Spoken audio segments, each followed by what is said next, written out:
안녕하십니까. 칸중국 코리아 이신규입니다. 중국 동방항공 여객기가 3월 21일 오후 2시 38분쯤 강시에서 추락했습니다. 8,000m 고도에서 2분 만에 지상으로 추락했습니다. 중국 민항 발표 자료에 따르면 737-800NG형 여객기는 MU 5735번으로 쿤밍에서 강저우로 가던 중 추락했습니다. 승객 123명과 승무원 9명 등 모두 132명이 탑승했으나 현재 생사를 알 수 없습니다. 전문가는 비행기는 일반적으로 보호 메커니즘이 있어 똑바로 추락한다는 것은 예상적이지도 정상적이지도 않다라고 말했습니다. 또 다른 전문가는 항공기를 조종하지 않거나 동력이 없거나 인위적이거나 의도적인 상황일 때 비행기 머리가 아래를 향한 채 곧바로 추락할 수 있다고 분석했습니다. 재경지 산하 카카이징이 지지한 민항업계 리한밍은 여객기 순항 고도가 몇 분 만에 급격히 떨어졌다. 이런 사고의 원인은 보통 몇 가지다. 하나는 조종사가 의도적으로 스스로 목숨을 끊으려 했기 때문이고, 다른 하나는 미사일 등 외부 물체에 맞아 떨어졌기 때문이며, 세 번째는 항공기 설계나 정비의 문제라고 분석했습니다. 또 다른 민항 비행 전문 요원은 이처럼 갑자기 고도가 많이 떨어져 산불까지 일으킬 정도면 생존자가 남아있기 어렵다라고 말했습니다. 빈가일보 보도에 따르면 이 737-800NG형은 강시 우쩌우 상공에서 추락했습니다. 고도 8,000m에서 갑자기 떨어져 2분 뒤 신호가 끊겼다고 보도했습니다. CCTV 뉴스에 따르면 시진핑 중국 국가주석은 사고 직후 충격을 받았고, 그는 바로 즉각 비상 메커니즘을 가동하고 중국 민항의 신속한 항공사고 원인을 규명하라고 지시했습니다. 이례적인 빠른 반응을 보였다고 AFP 통신은 전했습니다. 중국 전문가들은 이 사고는 2000년대 이후 중국의 최대 항공 재난일 수 있다고 언론에 전했습니다. 셀프 미디어의 폭로에 따르면 동방항공은 100억이 넘는 막대한 손실 압박으로 수리 비용을 통제하고 있다고 합니다. 동방항공의 이번 추락은 압축 항공기 수리 비용과 관련이 있는 것으로 보도했습니다. 그러나 이 소식에 대해 인민일보가 부인하는 글을 냈습니다. 이에 대해 한 네티즌은 가장 큰 의문점은 비행기가 곧 강주에 도착한다는 것이다. 왜 기체를 되돌아 가려고 돌렸는가? 그리고 되돌아오는 도중에 급강하하여 추락했다.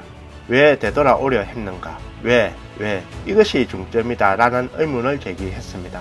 당 매체를 패러디해 선전사업에서 여론몰이의 역할을 철저히 해야 한다라며 보행기 안전상 문제가 있다는 보도를 각 언론사가 부각시켜 구조작업에서 우리 당의 지도적 역할을 부각시키고 말단 당원들이 군중을 이끌고 힘차게 일하는 긍정적인 이미지를 살려야 한다라고 당 매체를 조롱하기도 했습니다. 네티즌들의 루머를 반박하는 인민일보의 보도를 받아들이지 않는다. 인민일보는 당의 대변인이고 영혼이 옳다. 아니, 중앙을 자의적으로 비판할 수 없을 것이다. 인민일보의 보도 내용은 법적 근거가 될 수 있다. 은폐는 말할 것도 없다. 만능신문이 중국인을 괴롭힐 수 있으니 중국인은 인권이 없다라고 했습니다. 다음 뉴스입니다. 러시아와 우크라이나 전쟁은 26일째 격전이 계속되고 있습니다. 인터넷에는 1979년 중국 베트남 전쟁에 참전했던 중국 후난성 창더 출신 노병들이 공동 서명해 중공군에게 러시아군 작전을 지원하게 해달라고 요청했다는 내용이 전해지고 있다고 중앙통신이 20일 보도했습니다. 19일 중국의 반체제 만화가인 호주의 빠띠우 차오가 트위터에 올린 사진에 따르면 후난성 창더시 참전 용사들이 러시아를 지원하기 위해 러시아와 우크라이나 전선에 자발적으로 간다라는 제목의 이 글은 날짜가 3월 15일입니다. 이 문서에는 25명의 서명과 손도장이 포함된 47명이 공동 서명에 참여했습니다. 청원서는 나토가 동쪽으로 확대하여 러시아와 우리의 위대한 조국의 안전을 위협하려 한다고 적고 있습니다. 이에 우리 창더시는 태영 노병들의 적극적인 참전으로 우크라이나 현 정권 때리기에 자원하여 러시아에 참가하고 세계 평화에 힘을 보태며 러시아를 지키는 것이 우리의 위대한 조국을 지키는 것이다 라고 청원했습니다. 그들은 특별히 중공 측에 그들의 행동을 지지하여 즉각 창더시 러시아 지원병을 조직하여 러시아 작전에 참여할 수 있도록 해달라고 말했습니다. 이에 대해 한 네티즌은 중공군이 노병 출전에 동의하면 러시아를 지지하는 것이다 라며 그때는 걷잡을 수 없을 것이다 라는 반응을 보였습니다.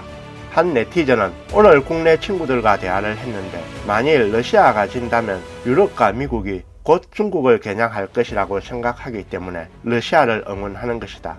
이것이 진정으로 나라와 국가를 지키는 것이라고 생각한다. 그래서 많은 중국 사람들이 푸틴을 지지하는 이유다 라고 말했습니다.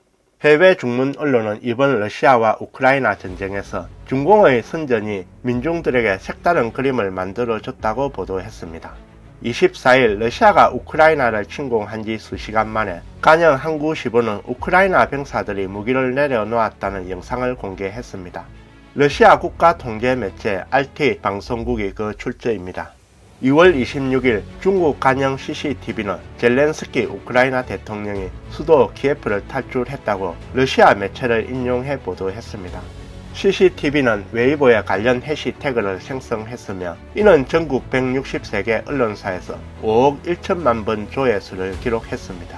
서방 언론들은 러시아군에 대한 우크라이나군의 완강한 저항 의지를 연일 드러내고 있습니다. 우크라이나 병사들은 러시아군 전차들의 진입을 막기 위해 몸을 사리지 않고 다리를 폭파했고 몇몇 용사들은 외국에서 돌아와 나라를 지키는 전쟁에 참여했다라고 보도했습니다.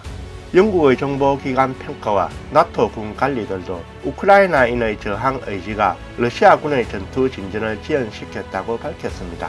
이 전쟁에 대한 국제사회의 러시아 비난, 젤렌스키가 이끄는 여론전에서 우크라이나의 성공, 러시아 내 반전 항의는 중국 간영 매체의 보도에는 거의 없습니다. 또 중공 간영 매체들은 러시아군이 군사 목표물에만 초점을 맞추고 있다는 거짓 정보 선전을 돕고 있습니다.